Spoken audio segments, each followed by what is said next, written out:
श्री हरि विष्णु देवाय नमः। दोस्तों, कार्तिक माह में बहुत सी कहानियाँ कही जाती हैं, लेकिन अब जो कहानी बताई जा रही है वह एक कहानी उन्हीं में से है, ब्राह्मण ब्राह्मणी की कथा। चलिए कथा का श्रवण करते हैं। एक ब्राह्मण और एक ब्राह्मणी थे। वे 7 कोस दूर गंगा जमुना स्नान करने जाते थे। रोज इतने दूर आने जाने से ब्राह्मणी थक जाती थी। एक दिन ब्राह्मणी कहती है कि कोई बेटा होता तो बहू आ जाती। घर वापस आने पर खाना बना हुआ तो मिलता, कपड़े धुले मिलते। ब्राह्मण कहता है, तूने भली बात चलाई, चल मैं तेरे लिए बहू ला ही देता हूँ। ब्राह्मण फिर बोला कि एक पोटली में थोड़ा सा आटा बांध दे, उसमें थोड़ी सी मोहर अशर्फी डाल दे। उसने पोटली बांध दी और ब्राह्मण पोटली लेकर चल दिया। चलते चलते कुछ ही दूर एक गांव में जमुना जी के किनारे बहुत सी सुंदर लड़कियां अपने घर घर बनाकर खेल रही थी। उनमें से एक लड़की बोलती है कि मैं तो अपना घर नहीं बिगाड़ूंगी, मुझे तो रहने के लिए ये घर ही चाहिए। उसकी बात सुन ब्राह्मण के मन में वही लड़की छा गई और मन ही मन सोचने लगा कि बहू बनाने के लिए यही लड़की ठीक रहेगी। जब लड़की जाने लगी तो ब्राह्मण भी उसके पीछे चला, और जब वह लड़की अपने घर पहुंचती है तो बूढ़ा ब्राह्मण बोला, बेटी, कार्तिक का महीना है, मैं किसी के यहाँ खाना नहीं खाता। तुम अपनी माँ से पूछो कि मेरा आटा छानकर 4 रोटी बना देगी क्या।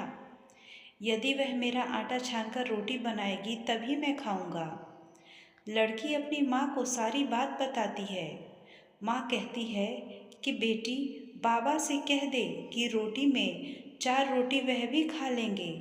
लेकिन लड़की कहती है कि नहीं माँ, बाबा ने कहा है कि मेरा आटा छानकर बनाओगी तभी वह खाएंगे।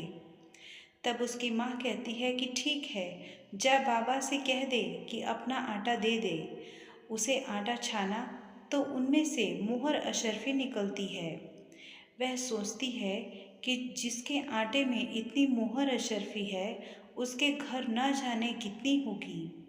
जब ब्राह्मण रोटी खाने बैठा तो लड़की की माँ बोली, बाबा, तुम लड़के की सगाई करने जा रहे हो। बाबा बोला कि मेरा लड़का तो काशी बनारस पढ़ने गया हुआ है, लेकिन अगर तुम कहो तो मैं खांड कटोरे से तेरी लड़की को ब्याह कर साथ ले जाऊं। लड़की की माँ बोली, ठीक है बाबा, और वह ब्याह कर लाया।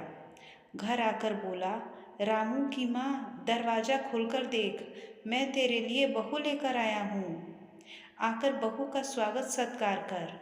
ब्राह्मणी बोली, दुनिया ताने मारती थी, अब तू भी मार ले।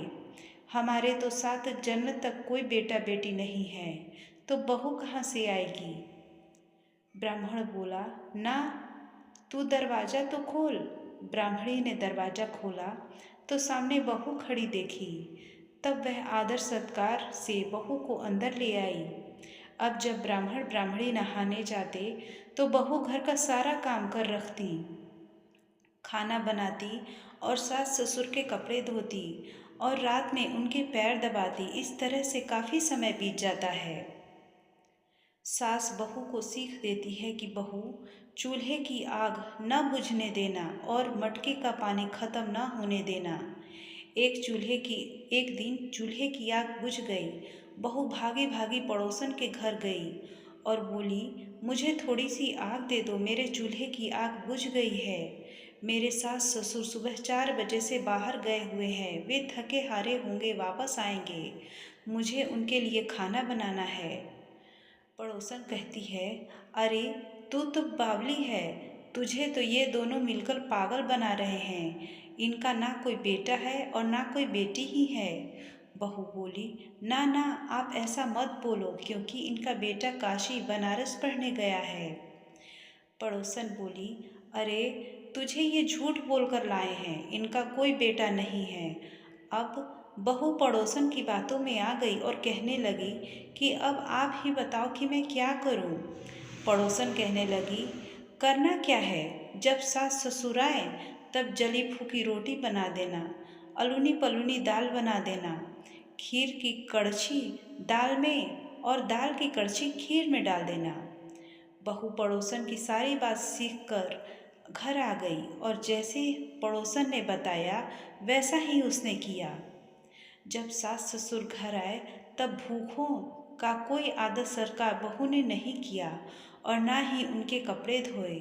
जब सास ससुर को खाना दिया तो सास बोली, बहू ये जली फूकी रोटी क्यों है और दाल भी अलूनी है।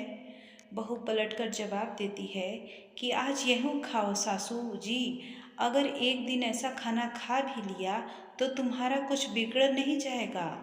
मुझे तो जीवन भर ही अनूठी रहना है। बहू की बातें सुनकर सास बोली कि आज तो बहू ने अच्छी सीख नहीं सीखी है। अब बहू फिर से पड़ोसन के घर भागती है और कहती है कि अब आगे बताओ मुझे क्या करना है।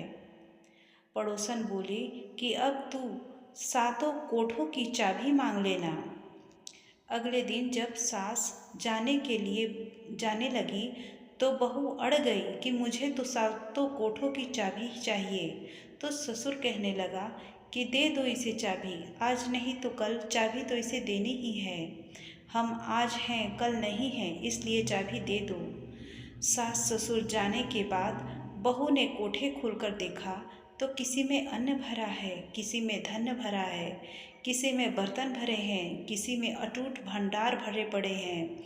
जब बहू ने सातवां खूंटा खोला तो उसमें महादेव जी, पार्वती जी, गणेश जी, लक्ष्मी जी, पीपली पथवरी, कार्तिक के ठाकुर जी, राई दामोदर, तुलसी जी का बिड़वा, गंगा जमुना बह रही है, 36 करोड़ देवी देवता भी विराजमान हैं और वहीं एक चंदन लगाए हुए लड़का चौकी पर बैठे माला जप रहा है। सब देख बहू लड़के से कहती है कि तू कौन है। लड़का कहता है कि मैं तेरा पति हूँ, दरवाज़ा बंद कर दे, जब मेरे माँ बाप आएंगे तब खोलना। सारा नज़ारा देखकर बहू बहुत खुश होती है, नाचती फिरने लगती है, 16 श्रृंगार कर सुंदर वस्त्र पहन ओढ़ सास ससुर का इंतजार करने लगती है। इस प्रकार उनके 36 प्रकार के पकवान बना करके भी रखे। सास ससुर जब वापस आए तब उसने उनका बहुत आदर सत्कार किया, उनके कपड़े धोए, उनके पैर दबाए। बहू सास के पैर दबाते हुए कहने लगी कि माँ जी, आप इतनी दूर 12 कोस यात्रा करके गंगा जमुना का स्नान करने जाती हो, थक जाती हो, तो तुम घर में ही क्यों नहीं स्नान करती हो। बहू की बात सुन सास कहने लगी कि भला गंगा जमुना भी घर में बहा करती है क्या। बहू बोली, हाँ माँ जी, बहती है, चलो मैं आपको दिखाती हूँ। उसने सातवां कोठा खोलकर दिखाया तो उसमें गणेश, लक्ष्मी जी, महादेव जी, पार्वती जी, पीपल पथवारी माता लहरा रही है, तुलसी जी लहरा रही है, कार्तिक के ठाकुर जी, राई दामोदर, गंगा जमुना भी बह रही है, 36 करोड़ देवी देवता विराजमान हैं और वहीं तिलक लगाए चंदन की चौकी पर एक लड़का माला जप रहा है। माँ ने कहा कि तू कौन है। लड़का बोला, माँ मैं तेरा बेटा हूँ। बुढ़िया फिर बोली, तू कहाँ से आया है। लड़के ने कहा कि मुझे कार्तिक देवता ने भेजा है। बुढ़िया कहती है कि बेटा ये दुनिया कैसे जानेगी, कैसे जानेगा मेरा घर का धनी, क्या जानेगी देवरानी जेठानी, क्या जानेगा मेरा अगड़ बगड़ पड़ोस कि तू ही मेरा बेटा है। बुढ़िया ने विद्वान पंडितों की सलाह ली तो वह बोले, इस पार बहू बेटा साथ खड़े हो जाएं और उस पार बुढ़िया खड़ी हो जाए। बुढ़िया ने चाम की अंगिया पहनी हो, छाती में से दूध की धार निकले, बेटे की दाढ़ी मूछे भींगे, पवन पानी से गठजोड़ा बांधे, तो जब जाने कि यह बुढ़िया का ही बेटा है। उसने ऐसा ही किया।